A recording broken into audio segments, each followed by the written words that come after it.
Você vai ouvir agora o BTcast MC, uma parceria entre o Bibotalk e a Mundo Cristão.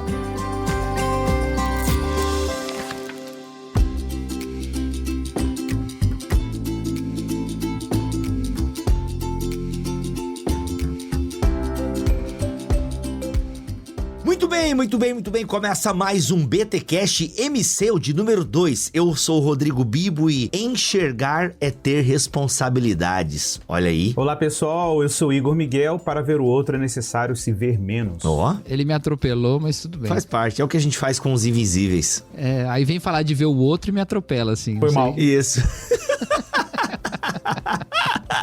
Sorry. Eu sou o Cacau Marques e a gente vai falar de um livro que mexeu comigo aqui. Olha aí, coisa boa, gente. E justamente sobre invisíveis será a pauta do nosso BTcast MC de número 2 aqui. Pra você que não sabe, a Mundo Cristão agora tem um podcast mensal com a gente do Bibotalk. E hoje nós vamos falar sobre invisíveis, como o amor nos abre os olhos para pessoas marginalizadas, do autor Terence Lester. O cara que inclusive tem uma história aí bem bacana. Igor, você que deu uma estudada aí, uma stalkeada, aliás, o Cacau também foi até retweetado pelo autor, a gente poderia falar um pouquinho... Foi seguido de volta, não foi retweetado. Pô, melhor ainda, mano, foi seguido de volta, olha a moral, ó. O cara não fala português, não vai entender nada que eu tweeto, então... Não, mas tem o translator lá do Google, Eles traduzem. Ô, mano, todo mundo tem o Ego Church, né, quando você faz uma Ego Searching, Ego Church, tem várias... Ego Church tem bastante Tem bastante Ego Church.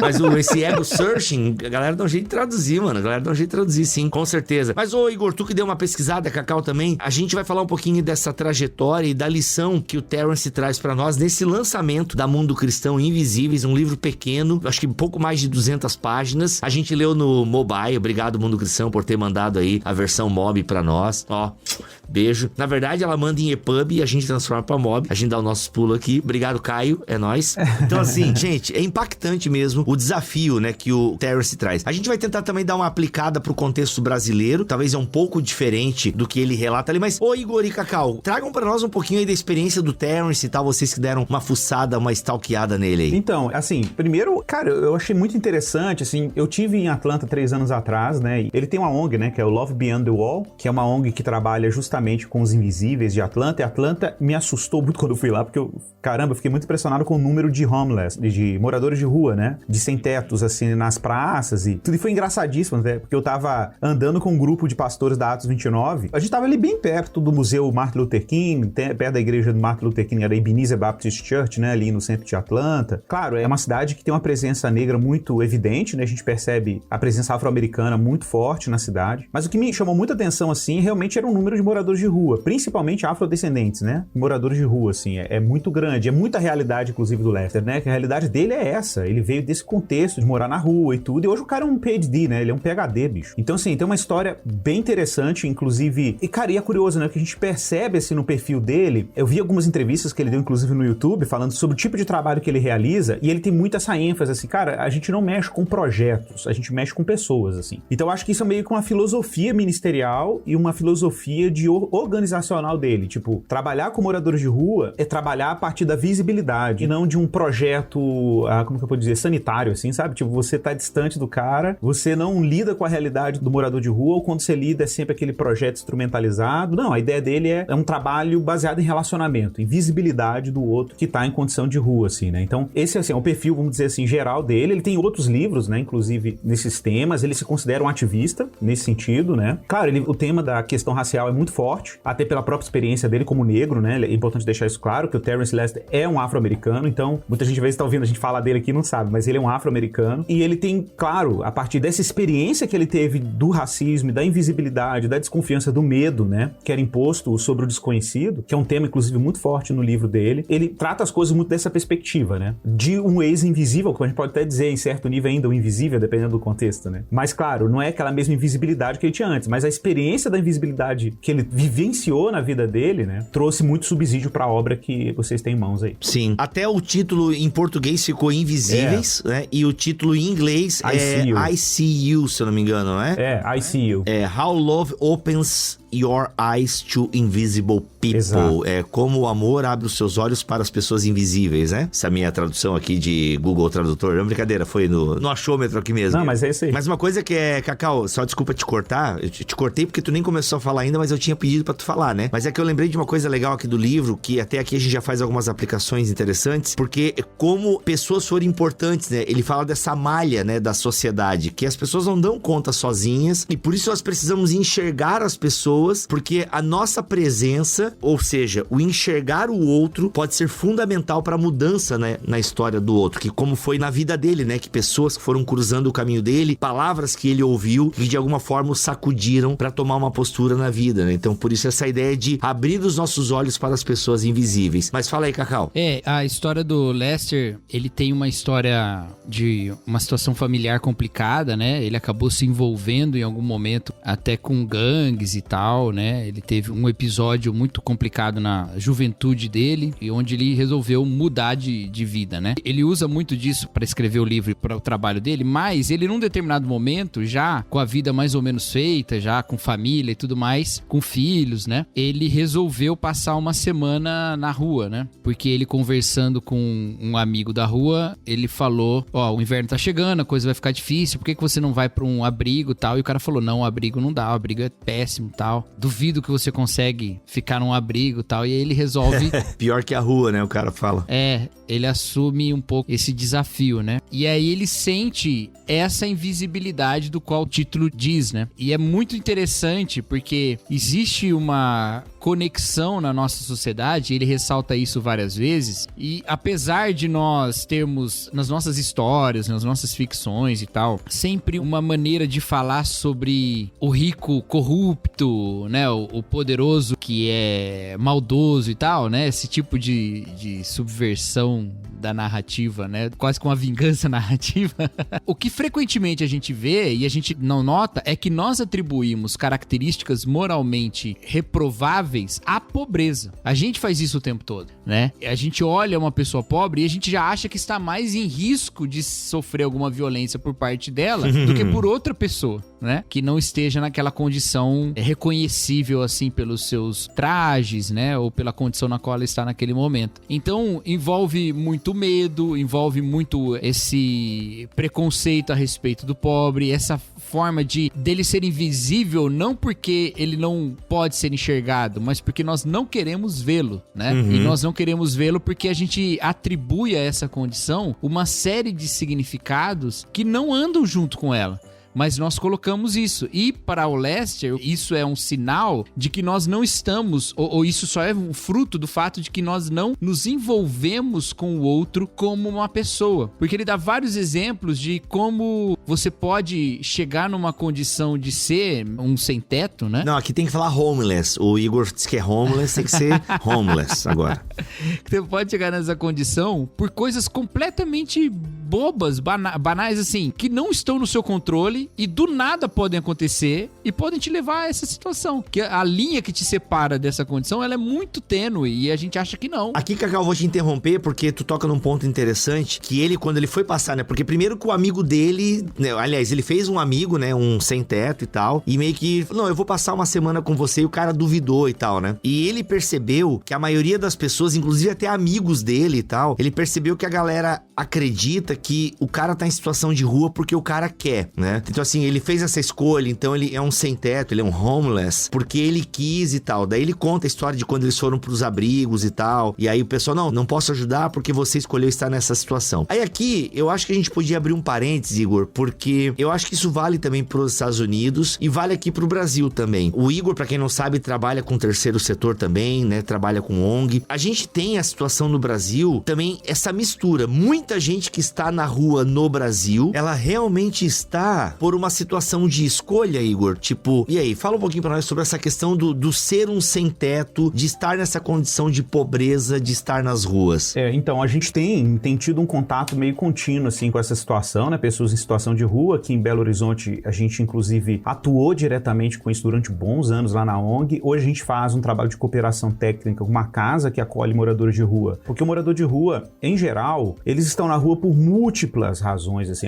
Não dá pra dizer assim, o cara tá na rua porque ele não tem casa. Esse, inclusive, não é a maioria dos casos, cara. Isso que é impressionante, assim. A maioria dos casos é assim, o cara, ou ele tem muito caso, assim, muito mesmo, assim. O cara é dependente químico, ele tem, por exemplo, uma condição de uso de álcool ou de entorpecente, e aí a família não tolera mais ele, e aí ele quer, de alguma maneira, ter uma liberdade também de não estar em casa, e quer, porque em casa ele dá muito trabalho pra família, então ele vai pra rua, e ali ele tem, de certa forma, uma liberdade pra viver, apesar de toda a vulnerabilidade que a rua oferece, né? Então, por exemplo, é muito louco você ver moradores de rua, por exemplo, a gente fazia café da manhã no domingo, né, pra 400 moradores de rua no Viaduto Santa Teresa aqui em BH, com uma equipe de várias igrejas de Belo Horizonte, e era muito impressionante você ouvir as histórias, né? A gente fazia questão de ir pra fila, conversar com os caras, até por causa dessa questão da invisibilidade, né? A gente era muito intencional nisso, de ouvir as histórias. E as histórias eram relativamente parecidas, assim. Então, a família rejeitou, a família, e eles também não davam conta de conviver com a família, porque, né, pelo uso de entorpecentes, e aí eram geralmente pessoas do interior que migravam pra cidade, então também tinha muito esse tipo de história. Fizemos alguns dessas pessoas voltarem pra casa, mas depois eles ficavam em casa. Gugu, hein? Gugu, de volta ao lar. A gente ajudava. A galera da igreja juntava, cara, a grana, botava o cara no ônibus, a gente fazia questão de ir até a rodoviária, botar o cara no ônibus e tal. Ligava pra família pra dizer, e aí, como é que tá? Então, às vezes, o cara depois voltava pra cidade por causa disso, né? Porque ele sentia falta do crack, sentia falta, às vezes, do convívio ali com um grupo de pessoas na rua que tinham aquele mesmo tipo de hábito. Então, assim, não dá pra você simplesmente dizer assim, o cara escolheu. Não, tem uma complexidade, tem uma vulnerabilidade, tem dilemas profundos também da existência humana que tá ali, né, com o indivíduo. Cara, e tem gente que é o seguinte, cara, tem gente que simplesmente também a gente encontrou isso. É o cara que tem aquilo como estilo de vida. O estilo de vida do cara é viver fora de uma casa, o cara vive na rua ali e tal. Eu não vou nem chegar no mérito da discussão sobre isso, mas existe isso. Por exemplo, a gente tem um colega aqui que é muito amigo nosso, pastor aqui em Belo Horizonte, que é o Lucão. Um beijo pra ele se estiver vendo a gente, ouvindo. Lucão, te amo, você sabe disso. O Lucão, ele tem um trabalho, ele tem uma igreja com hippies, né, em Belo Horizonte, e a igreja dele acontece na Praça 7, no centro de BH. A igreja é lá, ele batizou gente lá, e ele faz a ceia lá, e o pessoal cultua Deus ali, né, e é a galera que tá se mobilizando o tempo inteiro, porque a galera é de cultura hippie. E não é necessariamente morador de rua também, eles não se identificam e não se veem como pessoas em situação de rua. É um estilo de vida, né, e aí a igreja tá ali, cara, a igreja tá ali batizando, pregando pra essa galera, entendeu? Então, tipo assim, então a gente tem um fenômeno aí que é muito complexo, tem um fenômeno aí que tem muitas variações, então essa galera mesmo hippie que tá na rua não gosta de ser vista como pessoas em situação de rua, mas são vistas, inevitavelmente. Então, observe, eu acho que tem muito a ver com o que o livro fala, sabe? A invisibilidade, ela tá muito nessa falta de conhecimento relacional da situação do outro. Então, assim, não dá pra você simplesmente olhar pra todo morador. Minha esposa, por exemplo, por causa de traumas de assalto em rua, porque ela circulava muito na região central de BH, quando eu paro em semáforo, eu sempre digo pra ela, olha, aqui é o seguinte, tá vendo aquele cara ali limpando o para-brisa? O que acontece? A reação diante desse indivíduo não é fechar o vidro, é abrir o vidro e cumprimentá-lo. Essa é a reação, né? Essa é a reação. Opa, boa tarde, tudo bem, chefe? O cara vai limpar o vidro ou não, você pode até falar, pô, mano, hoje não precisa não, brigadão, mas cumprimenta de forma humana e diz bom dia, boa tarde, pronto. Você não pode passar essa comunicação do medo, do pavor e, sabe, de que você tá intimidada com a presença dele. Não, é uma pessoa humana, tá ali, a gente sabe que muitas vezes estão ali pra garimpar, que é um termo técnico, né, a propósito, pra garimpar, né, mas são pessoas, são seres humanos e a gente precisa cumprimentar, tratar bem e tal. Então não precisa criar essa cultura do medo, da estranheza, mas isso é muito fruto, realmente, do que do Lester trabalha muito no livro, né, que ele fala do medo aqui, que é um medo que nasce do desconhecimento do outro, da incapacidade de você se compadecer, de você se ver nessa condição, sabe? Então acho que é muito fruto disso e de outras coisas, né? Mas assim, o morador de rua tem múltiplos fatores. Eu falei até agora há pouco do livro do Iago, né? O Máfia dos Mendigos, que muita gente criticou e tal, mas cara, o Iago foi muito certeiro na descrição dele da população de rua. De fato, quando você olha pra população de rua, o que você encontra lá? Cara, são muitas pessoas que estão naquela situação por razões extremamente complexas. A minoria, de fato, são pessoas que foram pra rua porque, por exemplo, perderam a casa, né? E a gente vê poucas vezes na rua famílias. Você vê algumas vezes, mas a maioria das vezes não são famílias que estão na rua. São indivíduos, né? E até ele conta isso no livro, assim, que quando você encontra com os moradores de rua, a galera se encontra, é bizarro isso, né? Que ele fala assim, você não tem nome na rua. Você não tem nome. O cara te chamou Zé, ô compadre, e aí, camarada? Por quê? Não é uma comunidade. Não existe uma comunidade de moradores de rua, existe uma circulação. Então as pessoas estão o tempo inteiro lidando com pessoas diferentes, né, em situação de rua, porque existe um fluxo, deslocamento contínuo, né, dessas comunidades nos centros urbanos. Então isso é uma outra coisa louca, né, a pessoa não ter nome em condição de rua, né, então... que eu acho que aprofunda a complexidade do fenômeno, né? Agora, isso ele coloca no livro que lá, pelo menos na realidade dele, né, o grupo que tem aumentado mais na rua é justamente de famílias mesmo, né, que estão passando por necessidade e estão indo pra rua, né? E eu vi alguém falar que essa situação da pandemia em algumas cidades no Brasil também tem acontecido dessa forma. Famílias, né, numa situação na rua, né, e tentando chegar em algum lugar. Até porque a gente tá numa crise humanitária, né, não tem nem muito como estabelecer um precedente muito certeiro, né, com o que está acontecendo agora, né? Mas essa questão que o Igor falou, acho que é o grande centro do livro, sabe? É a consideração do outro como uma pessoa. E isso tem que partir da nossa própria teologia, sabe? Se a gente considera que o outro é a imagem de Deus, né? Exato. E nenhuma situação faz com que ele perca essa condição. Então existe uma humanidade básica, né? Vamos dizer assim, que está em absolutamente todos os seres humanos e não existe nada que ele possa fazer para que essa condição seja lhe tirada, né? A gente tem que partir sempre dessa fé, né? E é nesse sentido que esse livro mexeu muito comigo. Ele, inclusive, ele fala uma coisa muito interessante. Ele fala assim, olha, a gente tem uma visão sobre Jesus, que é um Jesus muito bem aceito, né, por todo mundo, e que ele só era mesmo assim odiado por pessoas que eram muito ruins, né? Os fariseus. Só que, na verdade, ele incomodava muito por justamente estar com pessoas que eram invisibilizadas, né? Então, com quem que ele estaria agora? Isso eu acho que é algo que deve nos chacoalhar também, sabe? A gente se dá o direito, às vezes, de ignorar uma parcela gigantesca da população que é amada por Deus. E a gente se dá o direito de ignorar, sabe?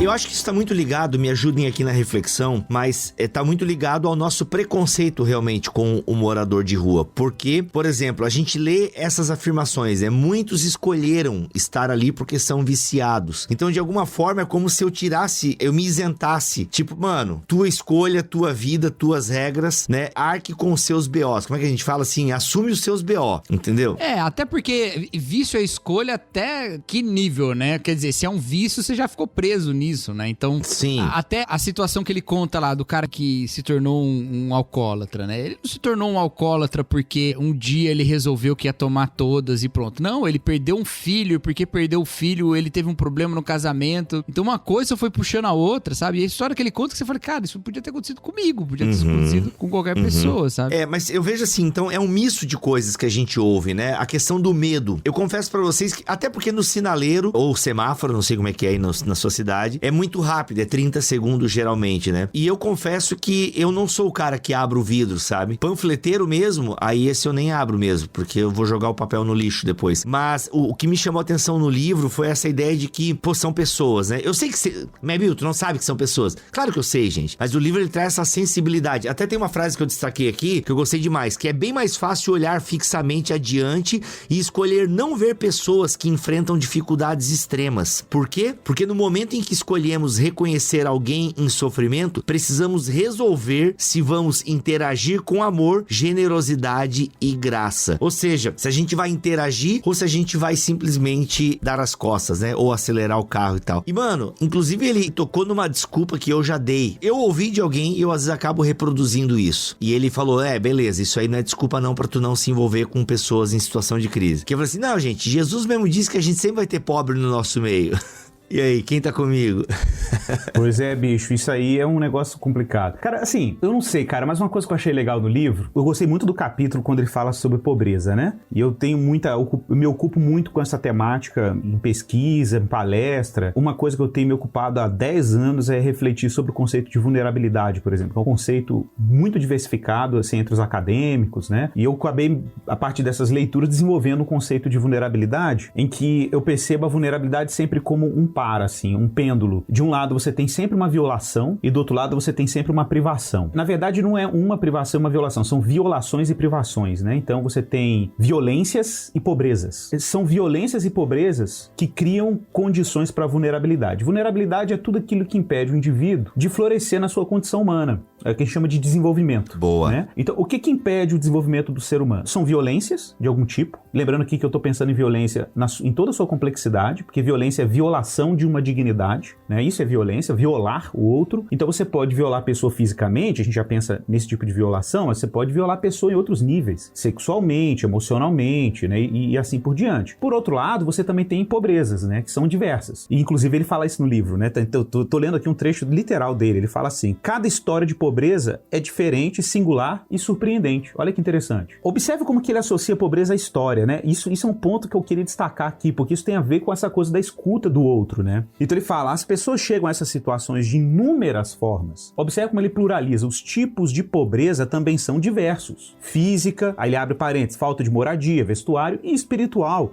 falta de ligações, propósito, família ou amor. Então, cara, hoje a gente tem um indicador do IPEA sobre isso, né? Que chama multidimensionalidade da pobreza. A pobreza, ela é multidimensional, ela é multiaspectual. Então, muitas vezes você tem uma família que mora em condições financeiramente simples, que numa perspectiva de uma classe média emergente seria pobreza, e que não é necessariamente pobreza, porque eles são moralmente ricos e até mais ricos do que famílias de classe média emergente, né? Às vezes são espiritualmente ricos, inclusive, né? Tem sentido na vida, apesar de ter uma casa simples, uma casa de um cômodo, né? E viver uma vida simples, mas existe ali naquela família uma riqueza existencial que, quando comparado com a família de classe média emergente, não existe. Então há uma necessidade também de um olhar multidimensional da condição de pobreza. E, de novo, isso não significa isentar as responsabilidades que são inerentes, por exemplo, à ampliação de oportunidades para famílias que são consideradas vulneráveis.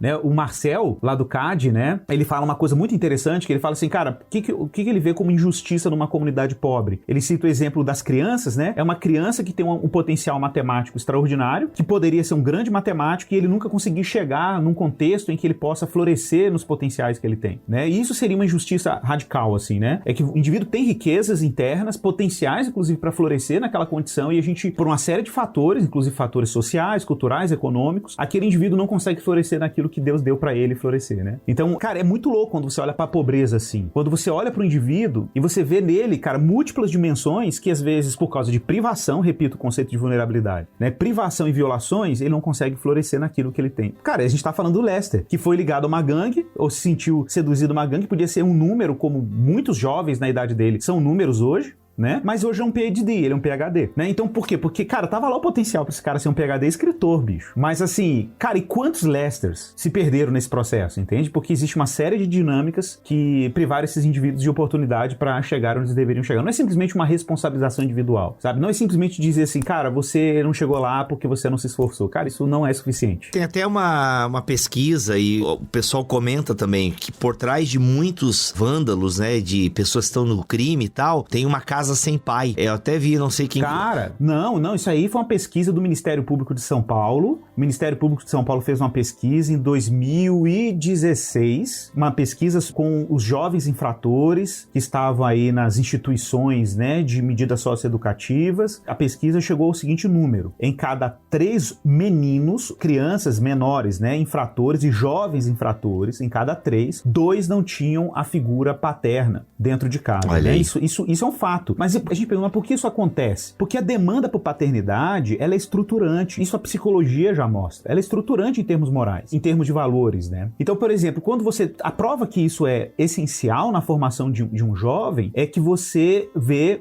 a tendência do jovem. Por que existe, por exemplo, aliciamento de... Eu vi isso muito em comunidade. Eu tenho alunos que hoje estão no crime, estão presos, né? Então você imagina, o que alicia uma criança, um adolescente, principalmente o adolescente, pro jovem, pro crime? É a figura paterna mesmo, do líder do tráfico, né? Ele assume esse papel paternal, às vezes na autoridade, às vezes, né, naquele... Enfim, tem uma ausência. De conferir um propósito, de estar ali, de trazer... meio que trazer o cara pra uma missão, por assim dizer, entendeu? Tipo... Exato, o senso de pertencimento, essa coisa toda. Senso de pertencimento, cara, é isso aí. É isso aí.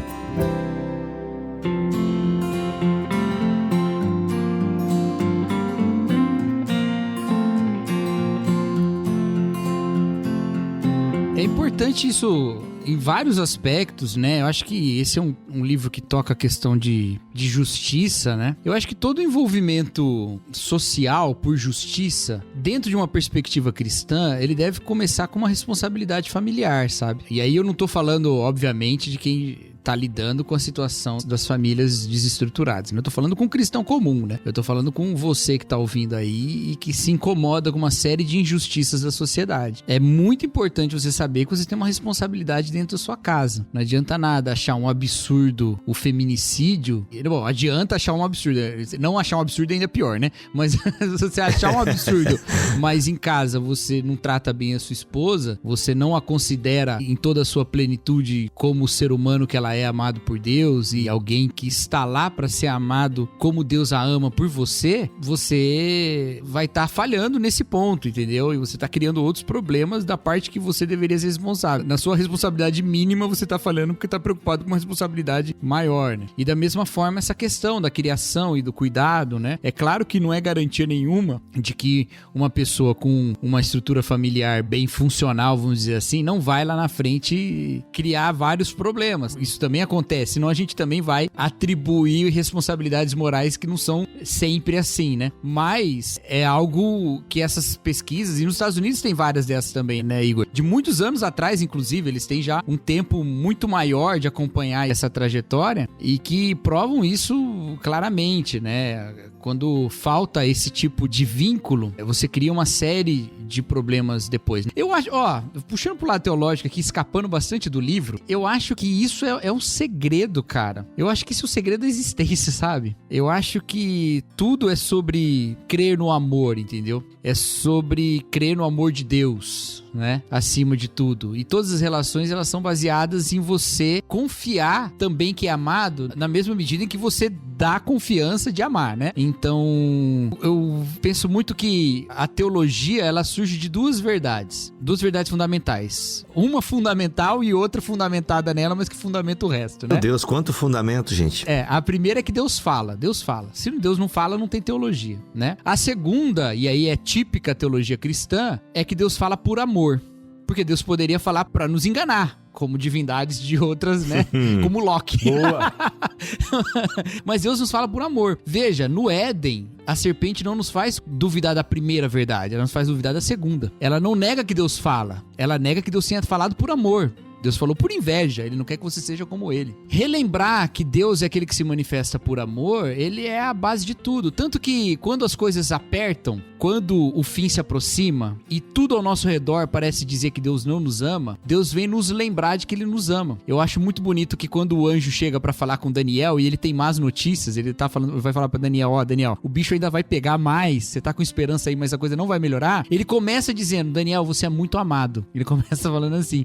E lá no Apocalipse 1, João tá escrevendo as cartas e antes de mais nada ele fala, ele vos ama, falando sobre Jesus, né? Então, conforme o amor vai esfriando, a iniquidade vai crescendo, confiar que Deus nos ama e tudo é sobre o amor de Deus é algo que é transformador. E da mesma forma nas relações, sabe? Reforçar o amor, as pessoas, essa confiança no amor, ela varia muitas vezes, né? Mas reforçar isso, olha, eu te amo. Não importa o que aconteça, eu te amo, sabe? Eu vi o Bradley escrever uma coisa interessante no Twitter outro dia. O Bradley tá lidando muito com essas questões de paternidade, né? E ele disse uma coisa... Eu pensei exatamente nisso, bicho. Quem é o Bradley? Anthony Bradley. Ele é um reverendo presbiteriano que lida com muitas questões de racismo, mas ele fala muito sobre paternidade. Ele fala, acho que mais sobre paternidade e sobre... atualmente ele fala mais sobre paternidade e sobre alimentação do que outra coisa.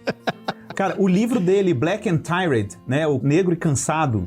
Eu li o livro dele. Cara, ele tem cada capítulo sensacional sobre paternidade, no contexto afro-americano. Então, e ele fala uma coisa um dia sobre o Justin Bieber. O Justin Bieber falou uma coisa sobre Deus, ele falou assim, eu tava muito chateado, e aí eu ouvi de Deus, eu te amo e eu tenho orgulho de você. Aí o Bradley escreveu assim, olha, quanto da nossa teologia reformada comportaria Deus falando isso? Eu tenho orgulho de você. Pra gente, nunca. A gente ia dizer, não, Deus não tem orgulho da gente. Esse orgulho é pecaminoso. A gente tá querendo ter orgulho de nós e estamos atribuindo isso a Deus. Ele falou, mas é justamente esse tipo de fala que falta de um filho para um pai. E a gente não consegue ver Deus falando isso pra gente E a gente...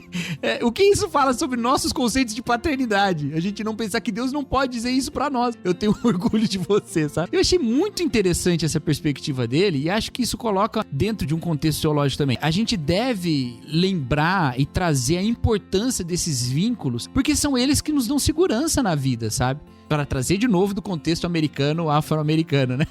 O Cornel West tem uma frase que eu gosto muito, que ele fala assim: eu sou quem eu sou porque alguém me amou. Uau. Entendeu? Então, e aí quando a gente traz isso pra nossa vivência como testemunhas do amor de Deus, a gente traz isso pra igreja como uma família que Deus oferece para todas as nações, a gente pensa assim, peraí, o meu lugar aqui é mostrar, olha, aconteça o que acontecer, aqui tem alguém que te ama porque você é um ser amado por Deus, um ser humano amado por Deus. Eu acho que esse é o impacto que esse livro causa e causou em mim, que é, você pode se pensar uma pessoa muito amável e que trata as pessoas do seu relacionamento com muito amor, mas você está fechando os olhos para um monte de gente, para não ter que lidar com essas pessoas, porque eu não aceitarei no meu coração que o meu medo se manifeste em ódio, que é uma reação natural do medo, né? Eu não aceitarei, porque o ódio é pecado. Então eu simplesmente evito eu ignoro o outro pra não sentir medo, entendeu? Porque se eu sentir medo, eu vou sentir ódio, e o ódio é pecado. Então eu prefiro não vê-los. Isso é uma maneira de você não levar a missão de Deus de amar o próximo. Então, assim, não tem escapatória. A gente precisa fazer alguma coisa, entendeu? A gente precisa ser movido no nosso coração pra considerar o outro uma pessoa amada por Deus em todos os sentidos.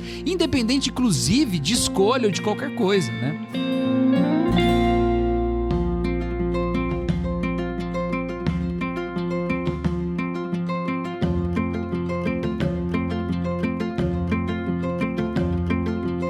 E aí, cara, como é que a gente se envolve com isso, assim? Ó, cara... Ele traz um monte de coisa legal. Traz muito. Bicho, por exemplo, uma coisa que... Cara, o Cacau tá falando é muito interessante, bicho, porque assim, eu sei, a gente conhece o imaginário dos nossos irmãos evangélicos brasileiros, vamos pensar aqui no nosso contexto, né? Porque quando a gente fala, assim, de vulnerabilidade, a gente fala de pobreza, a gente fala de invisibilidade, e a gente sabe o quanto, e aqui eu preciso ser bem franco, né? A gente sabe o quanto o coração do nosso evangélico brasileiro médio está capturado, em grande medida, por projetos de felicidade que, como dizia Francis Schaeffer, né, são projetos de felicidade mais americanos, mais classe média emergente, mais do que qualquer coisa. E eu não sou do tipo que acha que a classe média é o mal do século, não. Eu só acho que existe uma cultura, que é uma cultura que não condiz com as escrituras mesmo, que é a cultura de um consumo desregrado, de autoafeição, de autoafirmação, de atomização, de autointeresse, essa cultura que puxa as pessoas para dentro de si, e nesse sentido, né,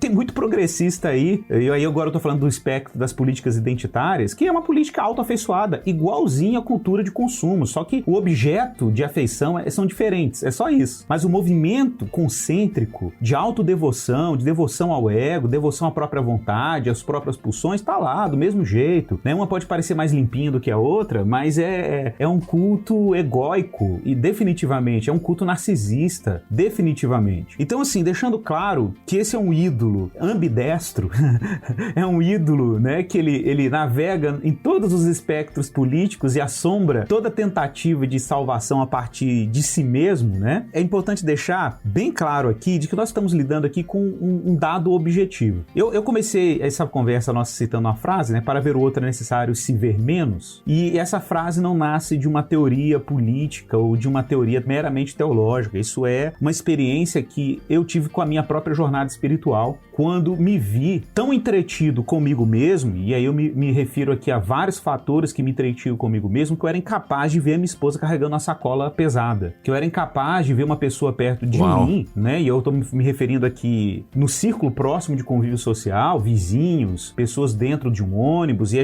você tá tão auto-entretido, e aí eu me refiro aqui até os dilemas emocionais que a gente às vezes está entretido, e a gente não percebe que enquanto não houver uma espécie de autoesquecimento, para usar o termo aqui do Keller no livro Ego Transformado, enquanto você não experimentar uma espécie de autoesquecimento e parar de ficar mensurando sua relação com o mundo a partir das suas próprias afeições, né, desse autoentretenimento, seja qual for, seja qual for. Ele pode ser um autoentretenimento baseado em consumo, pode ser também baseado em políticas identitárias, em narrativas identitárias, de autoafirmação, de autoexpressividade. Não, eu tô falando aqui de um evangelho que nos captura, que nos puxa pra fora da gente. E quando ele nos puxa pra fora da gente, a gente começa a criar a capacidade de enxergar o outro, não por mera, sabe, propaganda de compaixão política e ideológica. Você tá aqui o livro, trecho do livro. Estamos acostumados a complicar demais o assunto e transformá-lo em uma questão de política, de teorias, de números. Mas esquecemos que estamos falando de pessoas reais que são importantes para Deus. Tornamos o assunto tão confuso que ele sai do nosso alcance,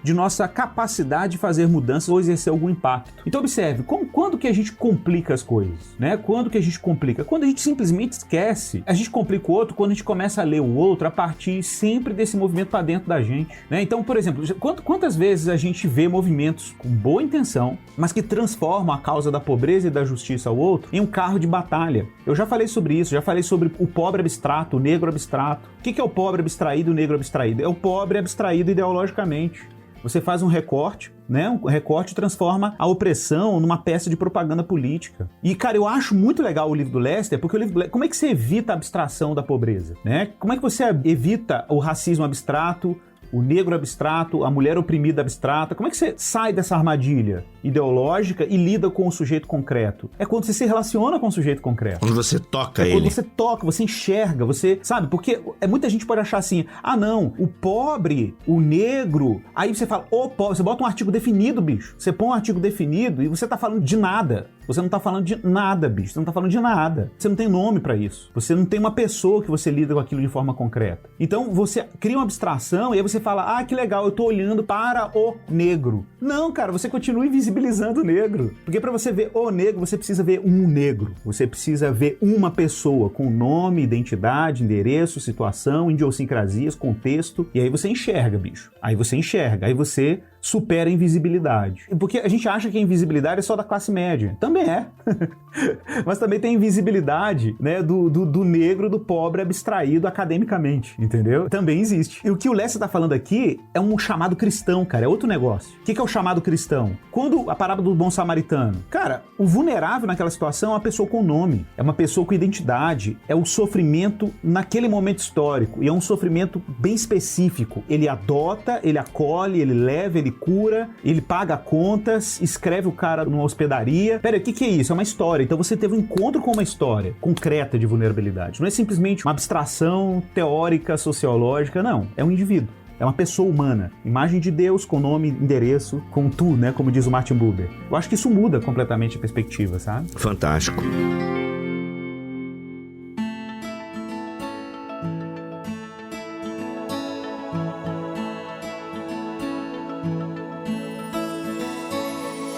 Eu lembrei de um diálogo de This Is Us, não sei se foi quarta temporada, não vou saber reproduzir com exatidão aqui, mas a quarta temporada trabalha, aliás, as 5 temporadas trabalham a questão do racismo, né, a partir da vida do Randall e da família dele, em vários momentos, e tem uma parte que ele tá conversando com o pai dele, e o pai dele falou assim, gente, eu vou reproduzir aqui, eu não lembro, se você lembra da série, me ajuda aí, nos comentários, mas Até eu lembro dessa cena, bicho. Ah, então vai, Cacau, acho que você vai reproduzir ela, eu não quero estragar esse momento, vai lá. Ele tem um problema sobre racismo e tal, né, e aí o pai fala pra ele assim, porque o pai é branco, adotou um menino negro, né? Isso. O pai fala, mas quando eu vejo você, eu não vejo a sua cor. E aí o menino responde, então você não me vê. Puta, é de arrepiar, cara, aqui, ó. Mano, é isso. É de arrepiar, maluco. Assim, essa frase, eu ia falar algo parecido, Cacau. Que bom que eu lembro. Porque é exatamente, então você não me vê. Não, porque quando eu olho pra você, eu não vejo um negro e tal, né? Eu não vejo a sua cor. Então você não me vê. Mano, aquilo ali, falei, meu Deus.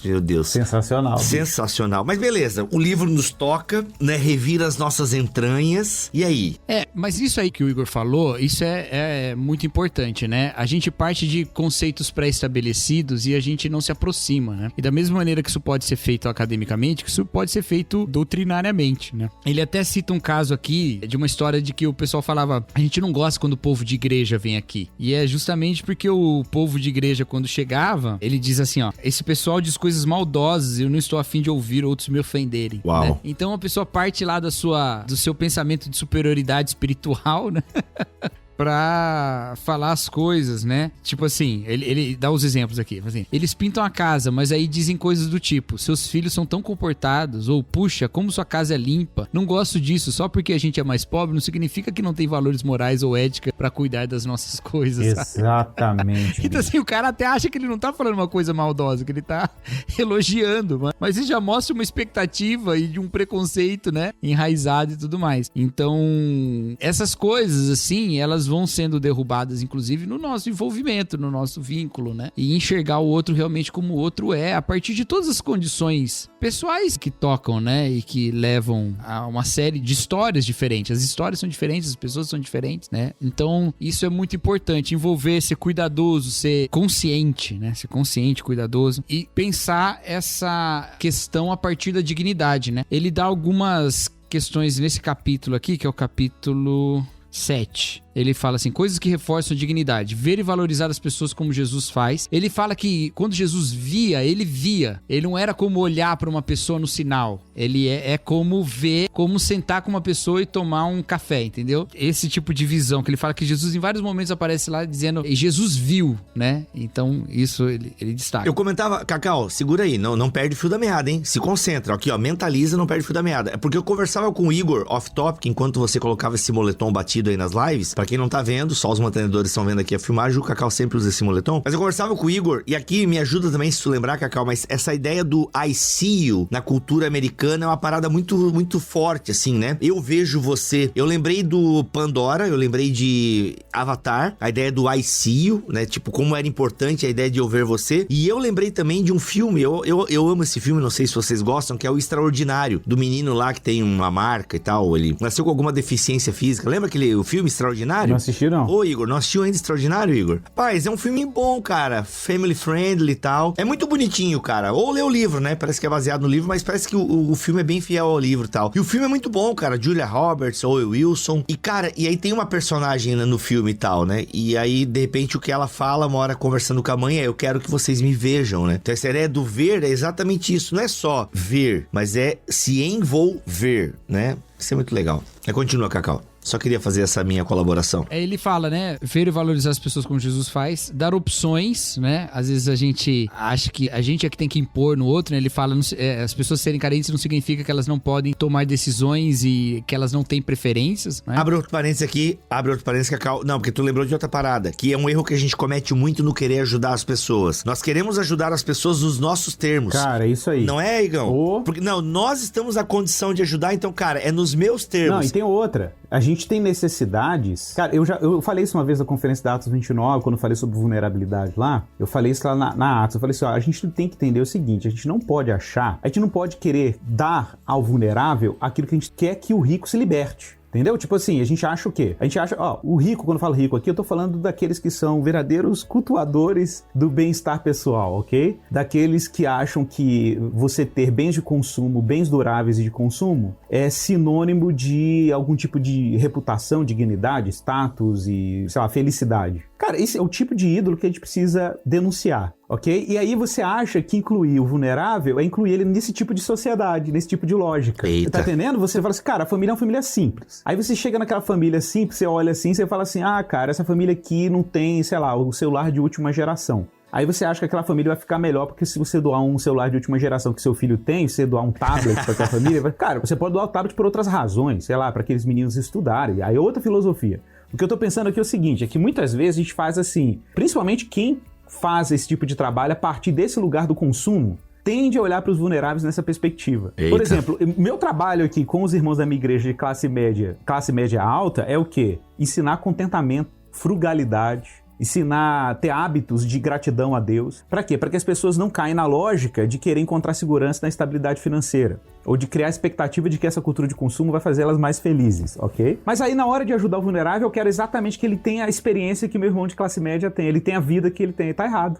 Não é isso, não. Entendeu? Não é isso. Definitivamente não é isso. Então existe esse problema, bicho. Esse problema da perspectiva também, entendeu? Da perspectiva. Cara, igual eu falei assim, por exemplo, pra muita gente, se você olha pra uma pessoa que vive uma vida do campo, por exemplo. O que é a vida do campo na perspectiva da classe média dos centros urbanos? Digamos assim, uma vida bacana. é ter a casinha de campo dele, é ter as crias dele, os animais ali e tal. Pra muita gente, na perspectiva... Cara, eu me lembro quando eu fui no sertão, bicho. Que eu cheguei numa casa no sertão, mas assim, mano, pensa num semiárido mesmo, assim. A casa não tinha energia elétrica, era casa de sapê. Bonita, bicho. A casa era bonita. Só que na perspectiva de alguns colegas que estavam com a gente, de classe média emergente, cidade, etc, a casa era uma casa feia. Por quê? Porque era de barro. Mas, cara, o quintal limpinho, olha aí, ó, na perspectiva, né? O quintal, até que o quintal é limpinho. Eu falei, não, gente, até que o quintal é limpinho. Exatamente o cara falou, a casa é bonita, gente. Ela é bonita, porque essa é a casa típica do sertão. É uma casa típica do sertão, ela não tem nada de feia. Ela é a casa culturalmente criada para esse contexto. Tem uma série de razões porque ela é assim. A gente só acha que a casa bonita é a classe média, de alvenaria e etc. Não, esquece isso. Aí eu perguntei pro senhor Antônio, ele estava debaixo de um pé de maracujá, na sombrinha, sentado com a esposa dele lá. Aí eu perguntei pra ele, ô, seu Antônio, como é que as coisas estão? Aí ele disse assim, Cacau, olha que top. Ele falou assim, cara, tá tudo bem, não tem do que reclamar. Gente, a seca tava arrebentando, não tem do que reclamar. A gente queria ter um pouquinho mais de chuva, né, porque as crias estão sofrendo, mas tá tudo bem, graças a Deus. Cara, e aquilo causou um impacto gigantesco na equipe inteira. Porque para muita gente naquela mesma condição, não estaria nada bem, mas para eles estava tudo bem. Só faltava um pouco de chuva. E a gente tá esperando, né? A gente ainda tá esperando chegar um pouquinho de chuva por causa das crias, por causa dos animais. Então, mano, é isso, entendeu? Então, assim, existe uma complexidade também de como a gente lê essas situações, sabe? Por isso que eu acho que essa coisa que o Lester fala no livro, de escuta, de ver, de enxergar, é importante. Porque às vezes você vai ali cheio de soluções e você não tem a capacidade de ouvir na perspectiva do outro o que o outro acha que seria uma solução. E ele fala, inclusive, em dar opções, né? Exato, então, assim, isso é uma coisa importante também em termos até da dignidade, que é o tema aqui, né? Tomar decisões sobre a sua vida é algo da dignidade também, né? Então, é importante isso, né? Temos que permitir que as pessoas tenham escolha, ele coloca, né? Isso. Continua, Cacau. A gente vai te interrompendo. Aqui é Man Interrupting. Não, assim que é bom. Assim que é bom. Aí depois ele fala, ouvir os vulneráveis, né? Algo mágico acontece quando paramos tempo suficiente para ouvir as pessoas, né? Aí a gente precisa também desse espaço de ouvir, né? Isso tem que ser intencional, isso tem que ter... Não adianta você achar que você vai... A não ser que você tenha você já organiza sua vida dessa maneira, isso vai ser bom, e você pode parar e adiar o que você ia fazer pra ouvir alguém, isso vai ser muito bom, né? Então, mas de alguma forma tem que haver essa possibilidade de ouvir, né? Aí depois, capacitar pessoas. Pode ser algo simples, como compartilhar conhecimento e ensinar algo. Eu não estaria onde estou hoje se outros não tivessem se disposto a compartilhar seu conhecimento comigo. Sensacional. Então, isso são as coisas para promover a dignidade. E aí ele lista também as coisas que removem a dignidade, né? Que nós devemos evitar, né? Eita, e aí? Então, a primeira, forçar mudanças. Não devemos jamais tentar obrigar as pessoas a mudar. Isso é uma coisa muito importante também, né? A gente quer forçar, a gente fica naquela ansiedade da pessoa mudar de vida e tomar as decisões que a gente acha que são as melhores para ela.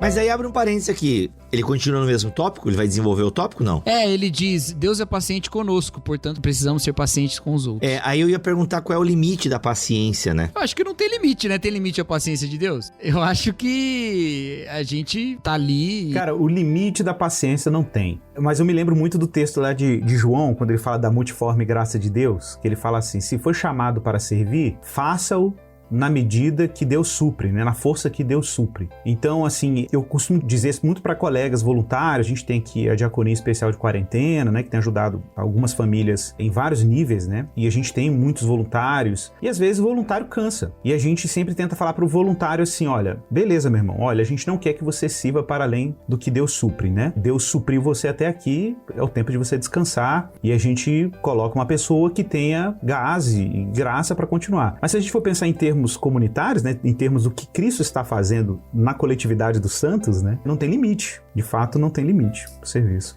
Até porque aqui a questão é a paciência com o outro, né? Uhum. Então, assim, quando eu tô permitido desistir do outro? Não tô permitido desistir do outro. Eu posso não ter disponibilidade em vários termos, inclusive saúde. Mas é uma questão minha, não é uma questão... O outro é um caso perdido. Isso não tem. Aí ele diz também, usar linguagem estereotípica, abusiva e ofensiva.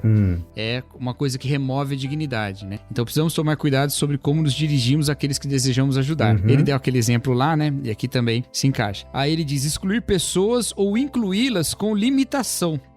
Que às vezes você quer incluir, mas inclui sempre deixando claro o caráter especial daquela inclusão. Exato. Né? Isso remove dignidade. Resolver problemas com dinheiro em vez de nos dedicarmos a resolver problemas com talentos e dons. Essa eu acho muito bonito, porque a gente usa do dinheiro pra escapar da responsabilidade. A gente quer pagar a nossa liberdade, né?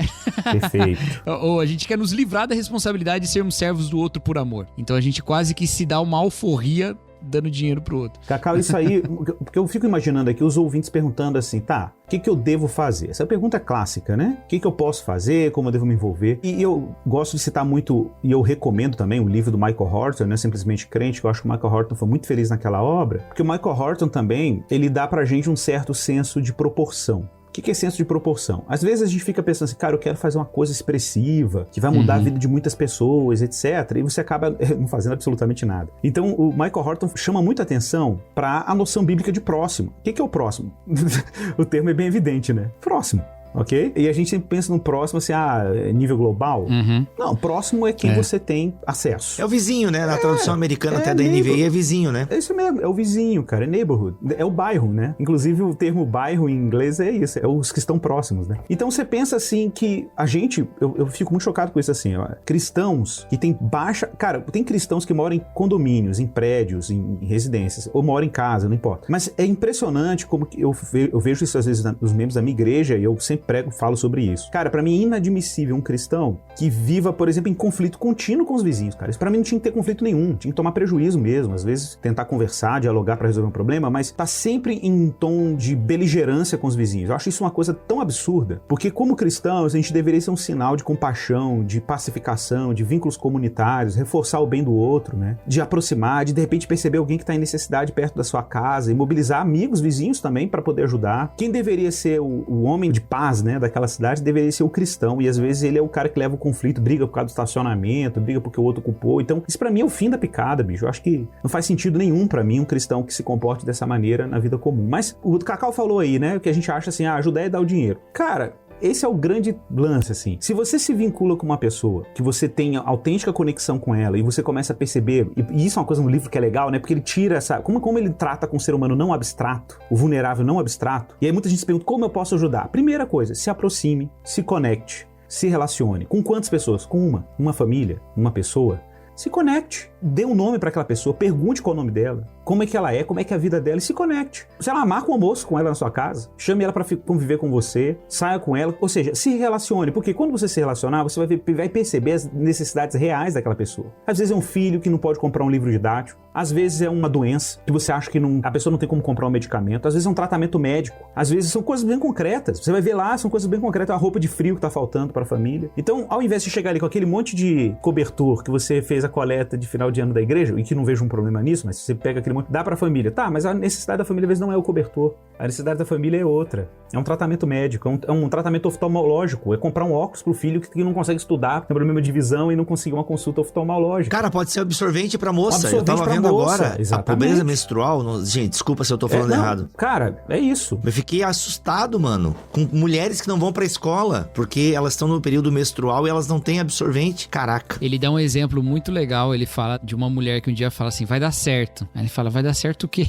Aí ela fala, vai dar certo o meu projeto. Mas qual que é o seu projeto? Meu projeto era pagar a faculdade pra alguém. Sensacional. A mulher não tinha filho e ela falou, faz anos que eu economizo pra isso e eu só precisava de alguém pra quem eu ia fazer isso. Mano. E agora eu sei quem é. Mas antes, ela não foi assim escolher uma pessoa. Não, ela conheceu uma pessoa, ela se envolveu com essa pessoa, ela conheceu a história dessa pessoa e usou o dinheiro que ela tava guardando há muito tempo pra isso. Ela guardou o dinheiro. Maravilhoso, bicho. Eu não tenho filho, mas eu vou usar como se eu tivesse. Maravilhoso, E fez mano. isso. E tem uma coisa que me chamou muita atenção, porque ele fala assim, é importante a gente conhecer os nossos pensamentos, entender os nossos preconceitos pra poder desconstruí-los, né? Então a gente vencer esse monte de coisa que remove a dignidade do outro, que tá em nós mesmos. E aí ele manda a gente fazer 7 vezes a pergunta por quê. Pergunte por quê 7 vezes. É que ele fala que é uma das melhores maneiras que ele encontrou de chegar até a origem de um pensamento, de uma ideia, né? Então ele dá um exemplo. Creio que o homem em situação de rua é preguiçoso e não quer trabalhar. Então, por que você pensa dessa forma? Primeiro, por quê? Aí, porque ele não tem emprego. Por que ele não tem emprego? O segundo porquê. Provavelmente porque não tem os documentos necessários pra conseguir um emprego. Por que ele não tem os documentos necessários? Terceiro porquê.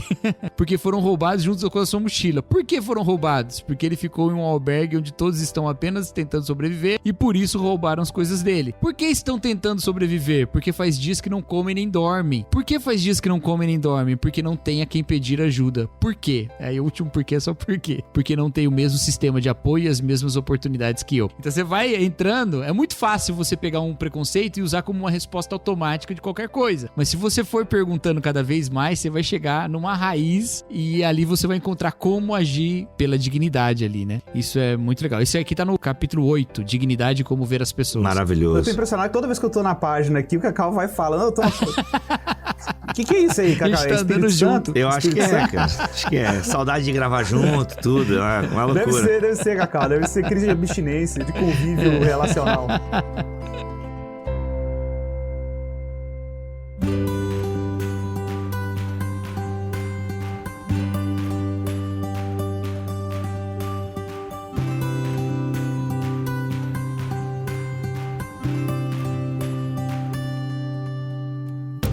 Até a gente aqui, rapidão em relação ao livro, são 10 capítulos, né? Nós temos aqui Desmistificando a Pobreza, o 2, Não Há Motivo para Medo, 3, Criando Espaço nas Margens de Suas Páginas, fantástico o capítulo 3, no sentido de, cara, e aí, o quanto da sua vida você ocupa para o outro, né? E aí ele tem umas pesquisas e tal, né? Ó, 200 milhões de cristãos, se cada um tirasse 1 hora por mês para trabalho voluntário, mano, não tem desculpa, velho, meu Deus. 4, o quanto é suficiente, o quanto devo me envolver e tal. 5, a ignorância pode ser prejudicial. 6, você faz parte da solução. 7, comunidades diferentes, necessidades diferentes. 8, dignidade e como ver as pessoas, que é o Cacau trouxe, né, Cacau, aí agora? 9, criando comunidades. 10, criando ritmos constantes. E a conclusão, cada um é importante. Cara, que livro que chacoalha, hein? Dá uma chacoalhada. Gente, vamos deixar um pouco pra galera que for ler o livro também, né? Nossa, tem muita coisa aí ainda. Inclusive, desses capítulos, eu achei interessante que o segundo é o maior em comparação com os outros, né? E é bem a parte do medo, né? Achei muito interessante. Ele gasta bastante tempo nisso. Acho que na experiência dele, ele deve ter... Até porque o exercício que ele faz é uma coisa que o choca muito, sabe? O exercício de ficar uma semana na rua, né?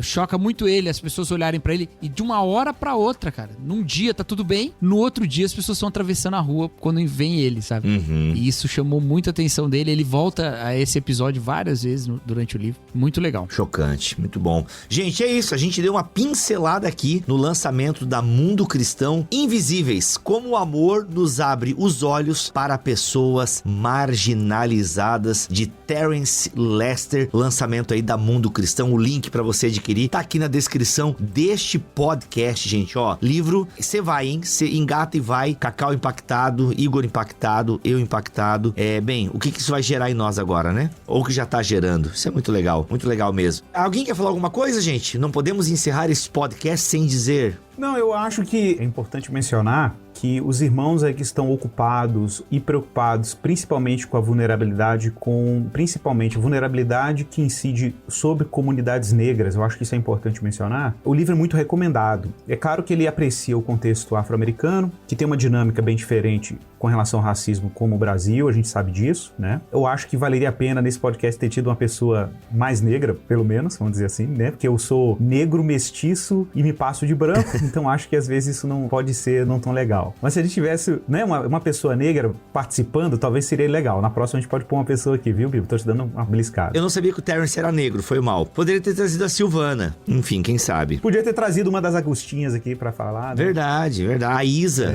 Ia ser bom demais. Mas, gente, assim, fica aí, né, recomendação da obra. Acho que é um livro muito bacana. Acho que é um livro que também, quem tá envolvido com projetos com vulneráveis, projetos sociais, projetos que atendem pessoas em situação de rua, o livro é bem recomendado e ele chega pra ajudar. Muita gente que tá querendo servir e amar. Eu gosto muito desse tema de compaixão ligada a relacionamento, porque eu aprendi isso muito com o Francis Schaeffer, né? Francis Schaeffer dizia muito sobre isso, assim, sobre a gente ter interesse autêntico pelas pessoas como elas são, né? E isso tem a ver com a nossa missionalidade. A gente falou tanto disso aí no time do Keller, né? Da gente ter interesse autêntico pelas pessoas. E eu vejo como que, olha só, um dos sintomas que eu acho mais graves na minha percepção, que a gente não percebe, e que cristãos vivem isso sem perceber, é essa coisa do isolamento do outro, assim, a gente entra dentro do carro, né? E, cara, o livro aí do James Smith que saiu agora em português aí, que é o Diabo Le Derrida, tem um capítulo que ele fala sobre como as cidades, os centros urbanos, ele fala assim, como é que é amar o próximo numa estrutura de cidade que coloca a gente isolado uns dos outros. Tá entendendo? Uma coisa é você dizer ama o teu próximo quando você vivia parede com parede, ok? Ama o teu próximo quando você tava ali vivendo dentro de uma comunidade. Como é que é amar o teu próximo quando a gente tem várias bolhas de privacidade? E aí quando você vai pro espaço público, você continua na bolha, porque o carro é uma bolha, né? Então, e aí eu acho que o desafio é a gente tentar experimentar espaços coletivos, praças, viadutos, andar a pé, ir em comunidades, é tentar circular mais em espaços comuns e recuperar também o que significa o próximo. É uma experiência antropológica até, né? E, claro, cristã, né? De descobrir o próximo. Eu acho que a gente precisa redescobrir o próximo. Quem é o próximo? Quem é o meu próximo? Essa pergunta tem que ser feita pra nós, né? Que Jesus fez, tem que ser feita. Quem é o teu próximo? Ou a outra pergunta, né? Onde está o teu irmão? Boa. Eita, Lelê. Aquela frase do Rabino, um Rabino que diz, eu não me lembro o nome dele, que ele fala que a pergunta de Deus pra Caim, onde está o seu irmão, que a resposta à pergunta de Deus a Caim é toda a nossa religião. Uau. Onde está o seu irmão? Essa é toda a nossa religião. Nossa, gente, é isso. Olha aí. Olha as reflexões que trouxemos pra vocês aí a partir desse livro e tantos outros. E, gente, você pode adquirir esse livro diretamente no site da Mundo Cristão. Afinal, o site todo está com 40% de desconto. Então, tudo que tem no site da Mundo Cristão está com 40% de desconto. É muito desconto, hein, galera? É muito desconto. Mas se você quiser, tem também o nosso link na Amazon. Ele está lá disponível na opção Prime. Inclusive, você que é Prime não pagará o frete. Tem as duas opções aí para você adquirir esse livro. Mas, se eu fosse você, aproveitava o site da Mundo Cristão, porque tem muita coisa boa que foi lançada pela Mundo Cristão aí neste mês. Então, você já pode fazer um carrinho legal aí. Aproveita o 40% de desconto, que tá show de bola. E lembrando também que o autor vai ter uma live com a Mundo Cristão nesta terça-feira às 17 horas, ou seja, nesta terça-feira, dia 29 de junho, tá bom? Tem uma live com o autor lá no canal da Mundo Cristão. O link está aqui na descrição deste BTcast MC002 em bibotalk.com. A live vai acontecer na terça-feira às 17 horas, beleza? Se você tá ouvindo esse podcast depois, a live continua salva lá no canal. Mas esse aí, lançamento da Mundo Cristão, prestigie. E a Mundo Cristão tá começando com a gente aí, então eu preciso da sua ajuda aí pra gente impressionar a Mundo Cristão, pra eles continuarem com a gente aqui. Beleza? Cacauzão, obrigado pela tua presença aqui em mais esse podcast, irmão. Valeu, um beijo, gente. Igão, um beijo. Tamo together, gente. Daquele jeito. Tamo junto. Cacau, que bom te ver, meu amigo. Beijo, querido. Bom te ver também. I see you. I see you. I see you as well. Olha aí. Pra você que é mantenedor, vá lá na lista de distribuição que tem o link pra você assistir essa gravação. E você que quer assistir, torne-se um mantenedor. Tá tudo lá no nosso site bibotalk.com. Voltamos na semana que vem, se Deus quiser assim permitir. Fiquem todos na paz do Senhor Jesus.